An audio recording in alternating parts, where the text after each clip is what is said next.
Am I the a-hole for disowning my adult daughter after she called the police with false allegations? My adult daughter has a history of depression and had a troubled life that included drug use when she lived with her mom. Her mom was a brief fling of mine and later became an addict and alcoholic. It got so bad that the court sent my daughter to live with me and my other children.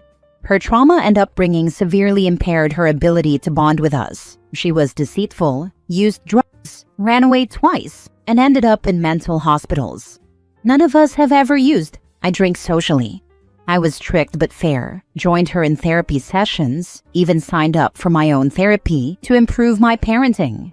I fully supported her in sports, was emotionally there when she was down, sad, or upset, taught her honesty and integrity, and helped her get sober. Once she reached adulthood, I thought she was on a better path. Good grades, a college plan, a part-time job, etc. Then she met a boy who also came from an addict mom. She erratically moved out with 2 trash bags worth of clothes. I saw this from my street and tried convincing her to stay. She dialed 911 and falsely accused me of hitting her to get a quick police response. When 8 officers arrived, they investigated, saw no signs of violence, and her account cleared me. Thankfully, she told the truth. A neighbor's Ring camera also caught the incident, which would have cleared me regardless. I have never hit her in my life. She left, immediately went to an underage boy's house, stayed for a month, and then his dad asked her to move out. She was homeless for a while, and I recently heard she's now in a shared apartment, still working the same 15-hour-a-week minimum wage job. She's depleted her savings on essentials and their drug habits. According to her, this boy is autistic and slow and has emotional issues. According to her friends, he's a drug addict, unemployed, controlling, still a minor, and rumored to have an untreated STD. His ex-girlfriend told several people, including my daughter, as a courtesy. She's in denial, but without screening or treatment, that may come back to haunt her. My daughter is now an addict too, going from weed and alcohol to harder substances such as ecstasy and Schedule I stimulants or opioids.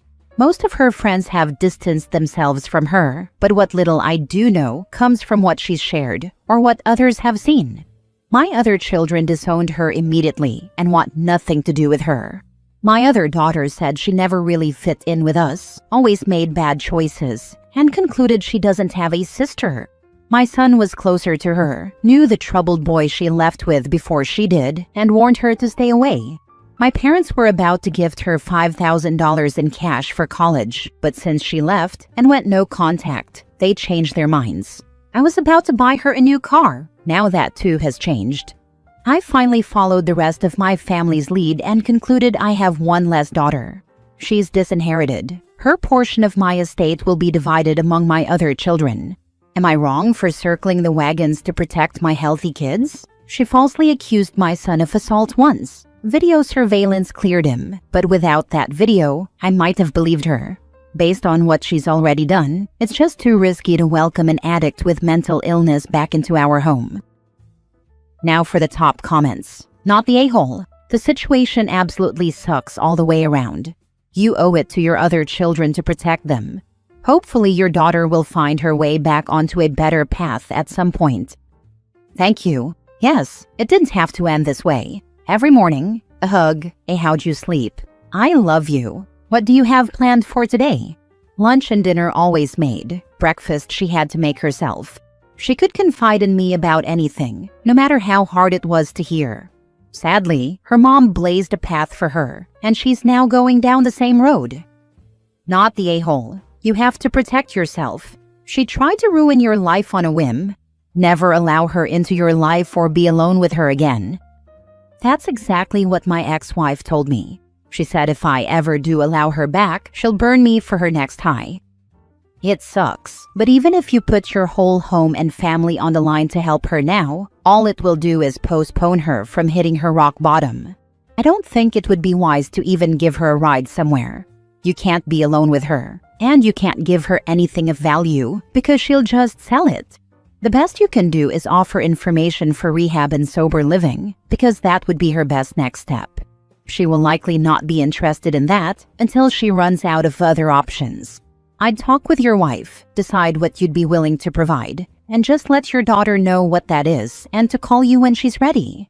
If she's still on your medical insurance, find out what she could get from there, exactly when it will expire, and let her know that too.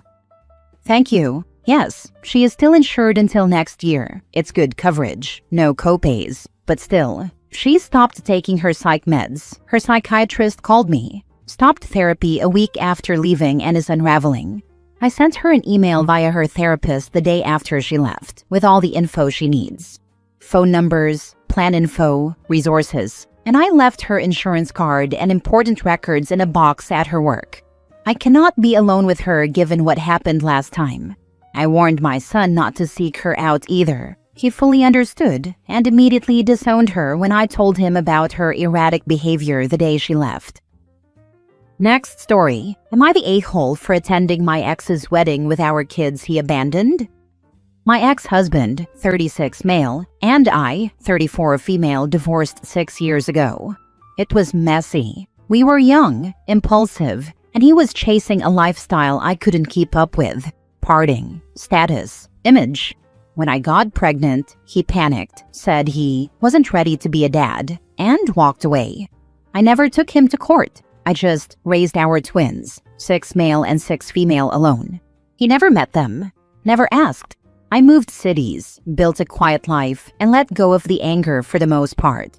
A few months ago, I got a wedding invitation from him. It was handwritten, would love for you to come, no hard feelings. Hope you're doing well. I was stunned. We hadn't spoken in years. I found out later he'd told people we split because I couldn't handle his ambition, that I was clingy and dramatic. No mention of the kids. I wasn't planning to go, but something in me snapped. Maybe it was petty. Maybe it was protective. I RSVP'd yes and brought our children with me. I didn't make a scene. I dressed them nicely. We sat quietly in the back, but when he saw us, his face drained. His fiancée looked confused. His mother, who had begged me years ago to keep the kids quiet, looked like she'd seen a ghost. After the ceremony, he pulled me aside and asked why I came. I said, "You invited me. I thought you wanted to show off, so I brought the most beautiful thing you ever made." He didn't speak, just stared at the twins, who were holding hands and looking around like it was a fairy tale. Now mutual friends are saying I ruined his wedding, that I was vindictive, and that I should have let him have his day. Was I the a-hole for showing up with the truth he's been running from? Not the a-hole. He invited you. You brought reality. If that ruined his day, that's on him. You didn't ruin his wedding. You reminded him of the life he chose to abandon. Showed everyone else too. Wonder how the bride reacted to knowing that he had 2 kids he never told her about, and that he had abandoned. She just met the reality of the guy she just married. He got what he asked you for. His shame is his own. You're honestly legendary in my opinion, because you still protected you and your kids' peace. Not the a-hole. Right? He invited her into his fantasy. She just brought reality. Sounds like a much-needed wake-up call. Not the a-hole all the way. He wanted OP to see what she lost out on. Well, the tables turned, and he, his wife, family, and friends saw exactly what he walked out on like a coward. 2 beautiful children. Now his new bride is stuck with a deadbeat who has never contributed a thing to his children's lives. Good luck to her. It will be interesting to see if she tries to make him do the right thing, like 6 years of child support. Next story. Am I the a-hole for refusing to adopt my stepdaughter? I'm 30 female. My husband is 34 male, and my stepdaughter is 12. Her mom passed away when she was 2, and I came into her life when she was 8. We have what I'd consider a normal step-parent relationship. She doesn't call me mom, and that's fine. I want her to be comfortable. A few weeks ago, she started asking if I would adopt her. Apparently, she had already talked to my husband, and he told her it would be a good idea to ask me. I told her I'd think about it. Later, I asked my husband why he thought it was a good idea, and he said it would make her feel like part of the family and prevent her from feeling different from the baby we're expecting. I told him that, if that's the concern, she should talk to her therapist about it before the baby arrives. He then asked why I didn't want to adopt her. I explained that she and I aren't on that level yet. She doesn't see me as her mom. More like a bonus adult she can come to if needed. I'm fine with that, but adoption would legally make me her mother. And if she doesn't feel that way toward me, I'm not sure it's the right time. When I told her I wasn't ready to adopt her right now, she cried and asked why. I told her that if we grew closer in the future, I'd consider it. But I think she needs to fully understand what adoption means first. She told her maternal grandmother, who said it was disrespectful of my husband to even suggest it. His side of the family thinks I should just do it to make her feel included. The main reason I'm hesitant is that I don't think she's asking for the right reasons. I believe she's asking because she doesn't want to feel left out, not because she truly wants me to be her mom. She already has other strong mother figures, her grandmother and aunt, who have done a lot of motherly things for her. When I say she doesn't treat me like a mom, I mean for certain mother-daughter experiences, she goes to them instead. For example, if she were old enough to go wedding dress shopping, I know she'd choose her aunt and grandma. There's nothing wrong with that. She's not my biological daughter, but if she were, I'd expect her to come to me for those moments. Some people have told me feeling left out is a valid reason for adoption, but I disagree. For example, last year she felt left out because we spent Christmas with my family while she was with her mom's side. We solved it by alternating holidays, and she was happy. Adoption wouldn't have fixed that. It would have been a band-aid over the real issue. I'd rather address why she feels excluded than adopt her only for her to still feel that way. I also assume that if I adopted her, she might start calling me mom, but it would be okay if she didn't. And to be clear, I didn't say never. I said not right now. Maybe when she's older, around 15 to 20, and our relationship is stronger, I'll be ready. We're already planning more family therapy sessions, and she's in individual therapy as well. So that's where things stand. I love her, but I think this is something to revisit when she's older and understands it fully. For now, I'm focusing on strengthening our bond without rushing into a legal decision she might not be ready for either. Now for the top comments.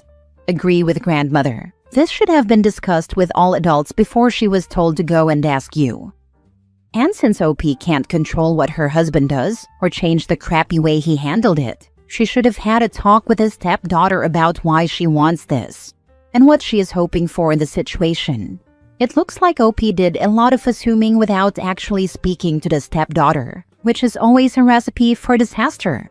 It's possible the stepdaughter genuinely wants to have a mother-daughter relationship with his stepmom, but is worried about rejection or that the stepmom doesn't view her that way. This fear would be amplified by the new baby on the way, a real child for the stepmom.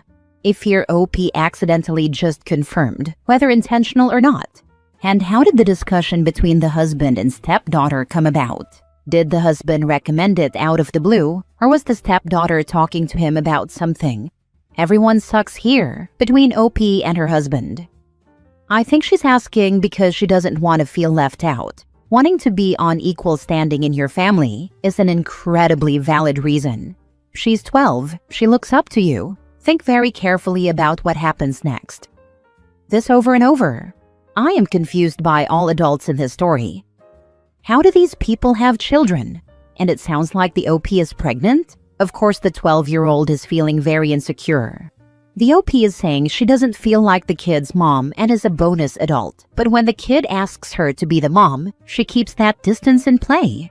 That was the perfect moment to pivot and be the kid's mom.